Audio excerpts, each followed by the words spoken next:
Dating ആപ്പിലെ പ്രൊഫൈലിന് Khalistani വിഘടനവാദിയും തീവ്ര മതപ്രഭാഷകനുമായ ഖാത്തൂർ സാഹിബ് എംപിയുമായ അമൃത്പാൽ സിംഗുമായി ബന്ധമുണ്ട് എന്ന് ഞെട്ടിക്കുന്ന വിവരങ്ങൾ കണ്ടെത്തി പഞ്ചാബ് പോലീസ്. കഴിഞ്ഞ വർഷം ഒക്ടോബർ 9 നടന്ന കൊലപാതകവുമായി ബന്ധപ്പെട്ട അന്വേഷണത്തിനിടയിലാണ് ഇക്കാര്യങ്ങൾ കണ്ടെത്തിയിരിക്കുന്നത്. ഗുരുദ്വാര ഗ്രാമിൽ നിന്ന് മോട്ടോർ സൈക്കിളിൽ വീട്ടിലേക്ക് മടങ്ങുമ്പോൾ വെടിയേറ്റ് കൊല്ലപ്പെട്ട സാഹിബ് ആക്ടിവിസ്റ്റ് ഗുർപ്രീത് സിംഗ് ഹരി നൌബിന്റെ കൊലപാതകത്തെ ആ കേസിന്റെ അന്വേഷണത്തിന്റെ പശ്ചാത്തലത്തിലാണ് ഈ ഞെട്ടിക്കുന്ന വിവരങ്ങൾ പുറത്തു വന്നിരിക്കുന്നത്. അമൃത്പാൽ സിംഗ് നേതൃത്വം നൽകുന്ന വാരിസ് പഞ്ചാബ് ദേ എന്ന തീവ്രവാദ സംഘടനയിലെ അംഗമായിരുന്നു നൌബ്. ദേശീയ സുരക്ഷാ നിയമപ്രകാരം നിലവിൽ ജയിലിലായിരിക്കുന്ന അമൃത്പാൽ സിംഗിന്റെ നിർദ്ദേശപ്രകാരമാണ് നൌബ് കൊല്ലപ്പെട്ടതെന്ന ആരോപണം ഉണ്ടായിരുന്നെങ്കിലും അതുപോലെ തന്നെ കൊലപാതകത്തിന് പിന്നിലെ മുഖ്യ സൂത്രധാരനായ ആർഷ് ധെല്ല സംഘത്തിലെ 3 പേരെയും പോലീസ് അറസ്റ്റ് ചെയ്യുകയും ചെയ്തിരുന്നു.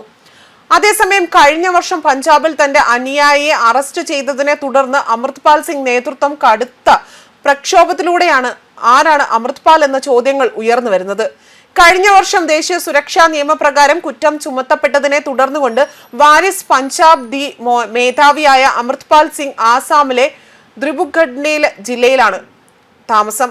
തന്റെ അനുയായികളായി ഒരാളെ അറസ്റ്റ് ചെയ്തതിന്റെ പേരിൽ കഴിഞ്ഞ വർഷം ഫെബ്രുവരിയിൽ ഒരു ജനക്കൂട്ടം പോലീസ് സ്റ്റേഷൻ ആക്രമിച്ചതിനെ തുടർന്നുണ്ടായ തീവ്ര മതപ്രഭാഷകൻ വാർത്തകളിൽ ഇടം നേടുന്നതും.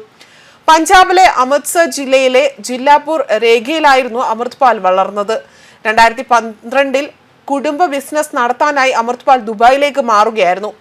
കഴിഞ്ഞ ഓഗസ്റ്റ് വരെ ഒരു സാധാരണക്കാരൻ മാത്രമായിരുന്ന അമൃത്പാൽ സോഷ്യൽ മീഡിയയിൽ വളരെ സജീവമായിരുന്നു. സിഖ് വിശ്വാസ പ്രകാരമുള്ള തലപ്പാവ് പോലും ധരിക്കാറില്ലായിരുന്ന അദ്ദേഹം 2022 ഫെബ്രുവരി 15 പഞ്ചാബിൽ നടന്നതും അന്നത്തെ വാരിസ് പഞ്ചാബ് ദേ തലവനുമായ ദീപ് സദ്ദു അപകടത്തിന് പിന്നാലെയാണ് രാഷ്ട്രീയത്തിലേക്ക് കടന്നു വരുന്നത്. പിന്നീട് അദ്ദേഹം സിഖുകാരുടെ പരമ്പരാഗത വേഷവിധാനത്തിലേക്ക് മാറുകയും സിഖ് പാരമ്പര്യത്തെക്കുറിച്ചും വിശ്വാസങ്ങളെക്കുറിച്ചും മതമേധാവിത്വത്തെയും കുറിച്ചും ആളുകൾക്കിടയിൽ അവബോധം സൃഷ്ടിക്കുവാനും തുടങ്ങി. ഇംഗ്ലീഷ്, ഹിന്ദി, പഞ്ചാബ് ഭാഷകളിലുള്ള നൈപുണ്യം അദ്ദേഹത്തിന് ആളുകൾക്കിടയിൽ പ്രീതിയും ഇഷ്ടവും നേടിക്കൊടുക്കാൻ സാധിച്ചു. അതുപോലെ തന്നെ പഞ്ചാബിലെ യുവാക്കൾ നേരിടുന്ന പല പ്രശ്നങ്ങളും രൂക്ഷമായ തൊഴിലില്ലായ്മയും എല്ലാം തന്നെ അതിശക്തമായ ഭാഷയിൽ അമൃത്പാൽ ചോദ്യം ചെയ്യുകയും ചെയ്തിരുന്നു. പിന്നീട് അധിക സമയം പോലും വേണ്ടി വന്നില്ല അദ്ദേഹത്തിന് പഞ്ചാബിലെ പുതിയ ഒരു താരോദയമായി മാറാൻ സാധിക്കുകയായിരുന്നു.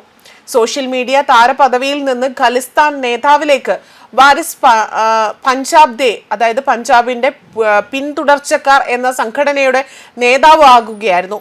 കഴിഞ്ഞ വർഷം പഞ്ചാബിൽ തന്റെ അനുയായിയെ അറസ്റ്റ് ചെയ്തതിനെ തുടർന്ന് അമൃത്പാൽ സിംഗ് നേതൃത്വം കൊടുത്ത പ്രക്ഷോഭത്തിലൂടെയാണ് ഇയാൾ ആരാണ് എന്നുള്ളതിനെ കുറിച്ചുള്ള കൂടുതലായുള്ള വിവരങ്ങൾ പുറത്തു വരുന്നത്, അല്ലെങ്കിൽ അങ്ങനെ ഒരു ചോദ്യം ഉയർന്നു വരുന്നത്.